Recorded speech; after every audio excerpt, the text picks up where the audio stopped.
అందరికీ praise the lord. కీర్తనలు 51వ అధ్యాయం 1వ వచనం 2వ వచనం అందరం కలిసి చదువుకుందాం. దేవా, నీ కృప చొప్పున నన్ను కరుణింపుము, నీ వాత్సల్య బాహుల్యము చొప్పున నా అతిక్రమములను తుడిచివేయుము. నా దోషము పోవునట్లు నన్ను బాగుగా కడుగుము, నా పాపము పోవునట్లు నన్ను పవిత్రపరచుము.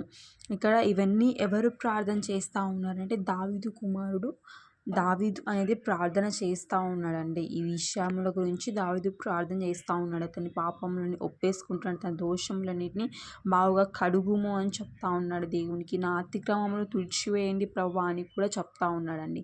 కాబట్టి మన జీవితాల్లో మనం ఏమైనా పాపం చేసి ఉంటే దేవునికి ప్రార్థన చేసుకుంటే ఖచ్చితంగా ఆయన మన పాపములను కూడా తీసివేస్తాడు, మన పాపములను కూడా కడిగి వేస్తారండి. నేను పాపం చేశాను కదా అయ్యో అని బాధపడుతూ కూర్చుంటే కాదండి.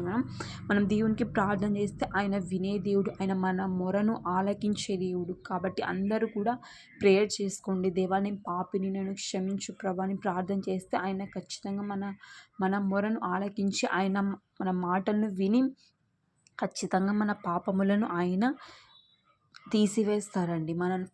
మనల్ని పవిత్రపరుస్తాడు ఆయన గొప్ప దేవుడు అండి.